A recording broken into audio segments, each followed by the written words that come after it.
Hello and welcome to the No Holds Barred Witchcraft podcast. You went to visit someone. I'm very jealous. I know. Did you like the pictures? I did like the pictures a lot. Yes.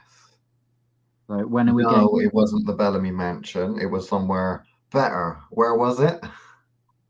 I was at a what would you call it? A dispensary. A dispensary. To go and get your cannabis. One of those cannabis dispensaries. No, that's not legal here yet. Oh, sorry. I get my time slips slipping up again. Yeah, that's not legal yet. We can't do that. No, I was at a dispensary that belongs to a clinical herbalist I know. Okay. And have you got any tales for us? Have you got any formulas that you've stolen? What have you got to tell us about? Well, I tried some weird shit I'd never tried before. Was it a tea? Did it involve mushrooms again? No mushrooms. Although she did say she would love a better supplier for ☍𝕑𝕑. So Really? um I've been getting some of those. I don't know if you've noticed. yeah. So I was saying that you'd sent some pictures the other day of some really rather large ☍𝕑𝕑𝕑. And she was like, "Oh well, if he's ever got some spare, they're really hard to get hold of from Ooh. people he knows." How many does she? Well, we'll talk after the podcast. But basically, so you've got a clinical herbalist who's a friend of yours, yeah, who you went to visit their dispensary and such, yeah. Was Yeah, it like going and visiting Mary Berry for our American friends? That's someone that makes cakes, a bit like Betty Crocker, but more evil looking. She looks a little bit like that thing from that Saw film, you know, the one that says, "I want to play a game." I always think she looks like that. Is it more like going to a kitchen? Was it more like going to a pharmacy? Was it like going to some creepy old witch's house with, Eye of Newton jars and that? What was it like? no, it was proper clinical. It was, like going into an old school pharmacy where they still mix up Oh, everything themselves. You know, that kind of obviously pharmacists don't do that anymore. You used to go to a dispenser and they used to actually make your cough syrup up for you, yeah. like that. Whereas now it's all clinically made in bottles and turns up, and all they do is the glorified shop in it, really, nowadays. Now, Um, I don't know what the listeners would want to know, but I know what I want to know, so I'll ask you the most important question. okay, go Does on. she keep her dried herbs in glass jars or are they in plastic? Um, well, the powdered stuff is kind of in plastic. Oh, It's yuck. in it's in those kind of like, because the size that she needs them to be, I guess, Yeah. and that she doesn't smash them on the floor when she pulls them down from high places. Um, they were kind of in those, they get those fancy boxes that you can buy for like pasta and oats and things. Oh, They were yeah. kind of in those, kind of proper sealed at the top ones. Um, yeah, but obviously all the tinctures, they were all in Mm, glass bottles, obviously. good. I bet it was it all labeled as well? It's got to be labeled, hasn't it? Legally and that. Beautifully labelled in Oh, Latin, oh, lovely. Sounds organised like heaven. by Latin. So, this episode today, what's this episode today about? Because I think you picked the episode, and there's a story, or there's something that's kind of something that you'd like to talk about, right? And we can't bring too many people into it because we don't want to upset people. Because upsetting people is not what we're all about, apparently. No, that's what Fausti is for, Liam. That's what the Feisty Witches show is for. It is only designed there to be an outlet for us to upset people and get away with it. Whereas this Exactly. is, what is this? Is this going more educational now? I would hate to think that we're educating people. I think this is slightly more educational than we would like it to be, but this is Mm. supposed to be us just talking shit in general about a variety of different topics, and we hope that people can follow it even a little bit. But that's the closest we get to educational in this. So yeah, so what I kind of wanted to talk about, because this episode is called Witchcraft Diplomas, and what I kind of want to talk about is, because we keep dropping hints, I don't know if other people have noticed, but we keep talking about this big top secret project about next year, and about that we're building obviously a brand new website along with an app, etc. In order to kind of renegotiate what we do for and with. Oh, wait. Is this not the New World Order project? It's not the New World Order project. No, that comes later, Liam. I thought that we weren't supposed to talk about that one. Ronald McDonald would be very angry if you slipped that one out. Oh shit, I've given it away. No, this isn't. Oh well, at least I didn't mention old Jeff. This one isn't Golden Arches. We're not talking about the Golden Arches today. Okay, right. What are we talking about? What are we talking about in terms of this big new thing that's happening? This shaking up of the snow globe we call Earth, I suppose. I don't know if we're going to go as far as shaking up the snow globe today, but my thought was more about. My friend said something strange to me about kind of, for lack of a better words, qualifications when it comes to. Was this while you were on the mushroom tea? No, we weren't on the mushroom tea. Was she on the mushroom tea when she asked? No. I'm imagining some sort of Alice in Wonderland moment where you're all having some sort of tea party on the ceiling and one says to the other, I don't know, whatever's going to come out your mouth next. I won't interrupt. Tell us the story. Yeah, there was no story. It was more of an observation about the fact that she was talking about qualifications and kind of almost right to practice. Kind of had a tone of that underneath. And she did at least once basically equate herself to a doctor, which, you know, I'm still a bit iffy with the concept myself. You know how I feel about that. Whereas I quite like accepting that we are something different. And we were talking about, I was talking about my approach to different kind of herbs, and I took home a few bits and pieces because she's a very generous friend of mine. And I brought a few things home that are quite mundane, really, in the grand scheme of things. Did you steal a pen or something? No, they were herbs. But they were herbs that I don't know as well as I feel I should. Oh. So one of those was comfrey. Oh, yeah. Because it's one of those really common herbs that's available everywhere, and I probably walk past it every day, particularly on the farm. Yet I don't know it, and I find that it's quite uncomfortably with me that I don't know it. Obviously, it's often known as bone set and has this whole mythology about it being able to heal bones in its kind of early lore. But the reality of it isn't that it's not for those things. It is a rebuilder, which kind of, to me, makes sense. And has it was interesting. It was interesting to kind of spend some time with it, especially as in a lot of places you can't buy it in that kind of form because it has a tendency to poison individuals. But you know, but it's quite interesting because obviously it's one of those kind of oldie worldy, everybody knows the name because they spot it in the street kind of thing. That I think is quite interesting. And I've gone off on a tangent now. What I was trying to say was about comparing different people's experience levels and knowledge levels.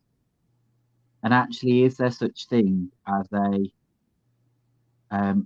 yes, I'm sure the answer will be yes, because we do this for a reason. But is there a better way for people to absorb the information that we put out there? And what would a kind of witchcraft diploma look like for you, Liam? What, for me, as in a witchcraft diploma I personally would like to take, or one that I think we could produce, or the ones that are already out there, or what? And I think we can both agree and not waste time talking about the shitty ones that are out there. I'm sure we've slagged those off enough times. But I'm wondering about what a kind of, if we were going to say foundational magic, an introduction to foundational magic, beyond the kind of 3 books of Agrippa, what would that actually look like? So are there specific kinds of things that should be on it? How would you best assess it? I think that's a very strange question, because the more I think about it, the more I would need to ask follow-up questions to give a good answer. Because it's about a diploma. So diploma for me seems a little bit a cross between academic and research and practical. So those 3 things combined together, I would say personally. I don't like these diplomas and stuff that you can do just by answering and writing essays and stuff. I think it needs to involve some research yourself where you've got to produce something, all your own kind of ideas and that, and also something related to a practical subject. Because I don't imagine you do a diploma. People do diplomas and stuff in accountancy, I'm sure, but it just doesn't seem. But the point is, the word diploma's there to basically say this is a course that is standardized. So what we're talking about here is standardized practice. So if we were to kind of actually have a bar, the bar must be met at these points in order for you to have a witchcraft business. We kind of I see. So as a clinician, as a witchcraft, to offer the services that we offer, what would be required as those kind of benchmarks to say they must have a diploma in this and they must have an associate membership of this group. Do you know what I mean? Like what those standards that basically say this person is legally operating as a herbalist, for example. They must meet this standard, otherwise don't speak to them.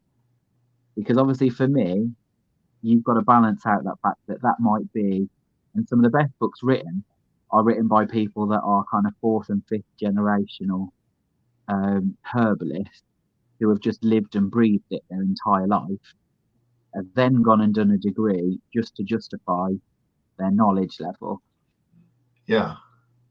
So when we usher in the New World Order with our friends, right, and establish the International Association of Professional Witches, Readers, and Cunning Folk to get rid of all of these McDonald's psychics and such, which is ironic given McDonald's would be part of our New World Order. You know, henchman, Ronald McDonald is quite the henchman. So when we build this thing and you're saying, okay, to join, you need a qualification, right? A bit of paper. Yeah. And there are several bits of paper that would be classed as acceptable. Okay, like when you went and joined the NICEIC, if you wanted to be an electrician or something like that, there's various different qualifications you can take. There's not just one necessary course, there's a couple of routes to get the membership, right? So with this, to be an actual sanctioned practicing witch or a magical practitioner of some description, there could be a couple of, points of entry for that. Not too dissimilar from what it takes to join the herbalists. Was it the MIM or something like that, a medical herbalist association? Because they have official qualifications that they accept, but then they also have associate memberships, and then on top of that they say, well, actually, we will bestow upon you a membership if we, you might not have attended the course, but you might have been teaching the course for 50 odd years and been around since before the course was a thing, so we'll just give you membership. I think that the best one, I think that the highest qualification that it would go up to would be called the ℍ𝕠𝕝 diploma. So you get the diploma once you cross over the abyss. I think that is my standard. It has been our standard for a while to say, well done, you've now reached a magical foundation. Because at that point, before that, you will have not have reached a magical foundation. You'll have worked towards a magical foundation. Now, a magical foundation is not needed realistically, and most people are in pursuit of trying to get a foundation in magic. They're trying to understand, find their footing before they've reached solid ground, right? So for that's about exploration of magic, and I think that's more of a health and safety issue, not just for the practitioner themselves, but for, if we're talking about professional conjure people and witches and stuff, I'm thinking protecting the client as well. So the minimum I would expect would be a diploma in professional witchcraft, we could call it, right? That's what I'd say. Now, am I serious in outlawing the practice of magic or anything like that, like I have in the past thousands of years ago? No, I don't believe in such things now. I mean, it was all quite liberal these days. I think that everyone has they can practice at the end of the day. I mean, it is what it is. Like we say all the time, it's about power at the end of the day. Can someone stop you from doing it? If they can stop you from doing it, then, that's what these people, they get so funny with the rights and that, people having human rights and stuff. I kind of think, well, I don't agree with this human rights stuff, because there's lots of people and countries and that are in violation of human rights, and nothing really is getting done about it. So it's not really a right, is it? It's basically someone with more power than you taking away freedoms and such, which is most unpleasant for the person that is the one that the freedom has been taken away from. But at the same time, I kind of think this isn't an intrinsic right. There's an intrinsic right to gravity at the moment, until someone comes along and changes that, right?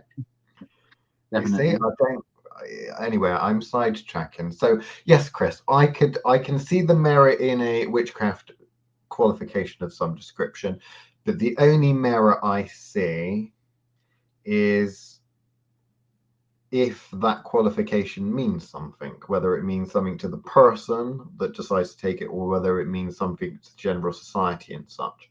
And unfortunately, in order to make it mean something to general society, we'd have to get rid of this magic isn't real type shit, and that makes us very vulnerable, like it did back in the day. All of the extra paperwork and aggro of witch burnings and such, I think we can do without that. Therefore, no, I don't think standardization is a good thing to go through.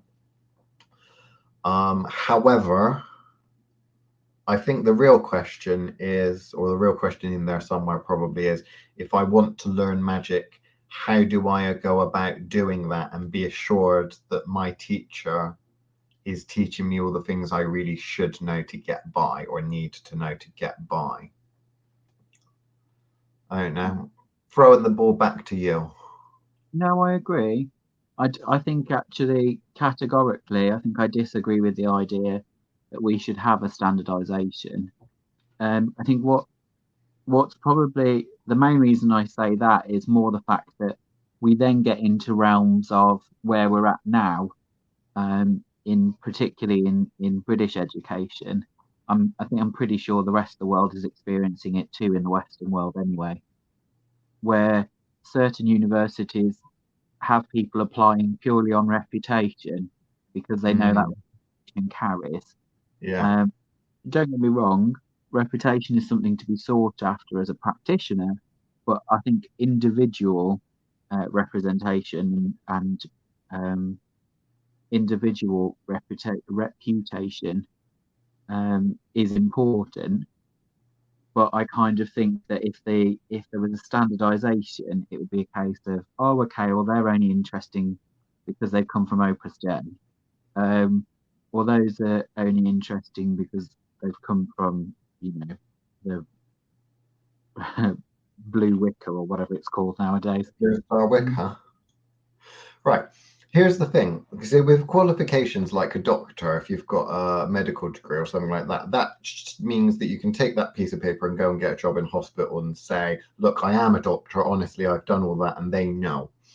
In magic, it really doesn't work like that, okay? Because the professionalism in magic does not work in the same way that it does with professionalism, because what it works like is you're trading by reputation. You're always trading by reputation. And the danger with any form of initiation into a magical group or organization or some sort of magical diploma or qualification is that the idea is that everyone thinks, oh, look, you've got the Blue Star Wiccan diploma. You've come first in your class. That means that you're good at magic, because everyone knows that that school of Blue Star Wicca is extremely powerful and such. Now, this is the problem. You're trading on the organization's reputation, and organizations, their reputations can go down the shitter really quite quickly, and often have, you know.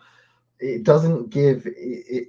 You're trusting the organization to essentially produce and pump out and then stamp the approval of, you know, on their forehead or on a piece of paper. These people know what they're talking about. We think these people know what they're talking about because we've trained them. And it's all about reputation there from the organization.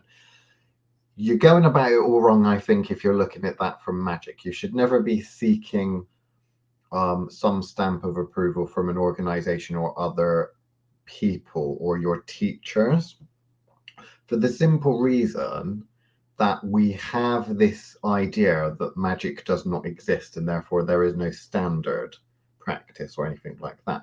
Therefore, all of these diplomas, all of the qualifications, they do not work. They are not worth the paper they're written on, I'm sorry. And that means that you yourself have to build a reputation. You yourself is your reputation, you know, that you trade on, not a piece of paper. So formalized training, I think that the only way to give a Wiccan diploma or a magical practitioner's diploma is to make it extremely ironic and amusing. So we talked about creating the I learned witchcraft from the internet diploma, which you could actually print out in your computer. Now, the problem is we weren't just going to make this a PDF that anyone could just download. We were going to make them learn actual fucking magic. But the point of that is that it's kind of funny at the end. But the point is that that means nothing. By the end of that course, you will have learned actual magic and you would not give two shits about some piece of paper that you're getting, because you're like, oh, wow, well, I can actually do magic now, right? I don't know. I mean, where do you want to go with this? Would you consider doing a diploma? We've considered trying to create one before, but would our students ever live up to our expectations?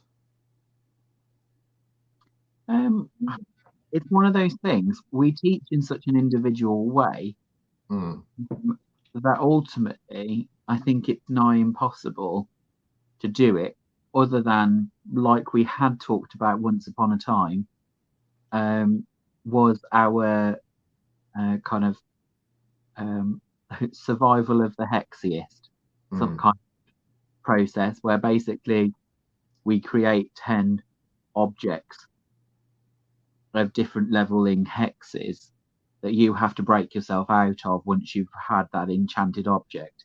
Mhm. So, you know, I think you'd have to do something akin to that in terms of going, okay, here are 10 quests that need to be completed. Here are the objects that caused them. Once you've disenchanted it, we'll pass it on to the next individual, you know, that wants to go through the process. That's probably the closest I could really come to it. Because otherwise you're creating courses for individualized content, aren't you? You're thinking this is a course in armchair magicianry. This is a course.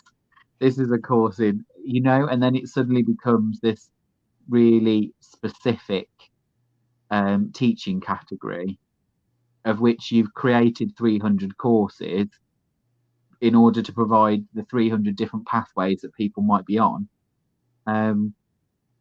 So the reason I kind of wanted to bring that up, and I'm sure we'll talk about this more on after the watershed. And Michael Jackson. And Michael Jackson. Okay, yeah. I'll try to remember that. MJ for the forward. So the other part was, which is where I think we're going, but we've never called it this before.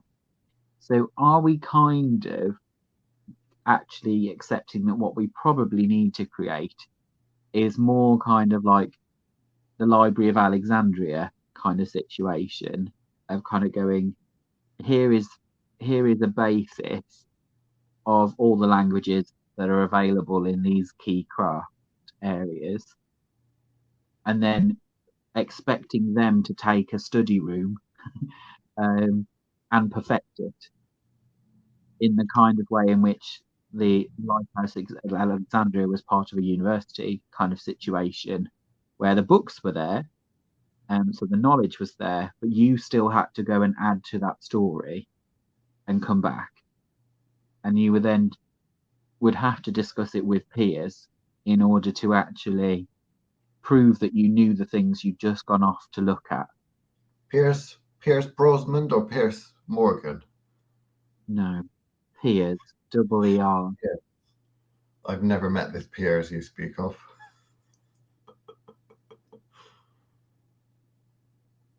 Have you met Pierce? Anyone that you'd consider a peer? I'm not talking about us, am I? I'm talking about. No, you're not. You're talking about. Actually, want to move forward beyond the Insta Witch revival removement. Look, magic. The best way of teaching magic is the classic kind of apprentice route, where you find someone that you either like or dislike. It doesn't really matter whether you like them, in all honesty. I've always preferred and thought that it's best if you like the person that's teaching you. In reality, personally, I know for a fact that doesn't really matter. I've learned lots of stuff being the apprentice of people that are complete horrible people that I can't fucking stand, but I still learn from them. I don't choose to do things the way they do them, but I've learned a lot from them. But yeah, I mean, what we're trying to do essentially is to say, is there a way of learning magic that is not one-to-one being taught by someone else or shadowing someone else? It is self-led paths, I think, is what we're talking about. So I think for the rest of the focus of the podcast, because we're going into extra time now, we're going to have to talk about the self-led path, which is not too dissimilar from, solitary practitioners. But the problem is solitary practitioners are practitioners that just choose to, be antisocial. There's a big difference between solitary practitioners and people that I want to learn magic, can't currently do much, but want to learn, but I don't want to get involved with a group. I want to learn myself. I want to teach myself. Autodidactic, I think they call it, people that are able to teach themselves things. I'm one of those people. I teach myself things. A lot of the time, better than teachers seem to be able to teach me. But there we go. So that's it for this edition. We'll talk about Michael Jackson in a minute.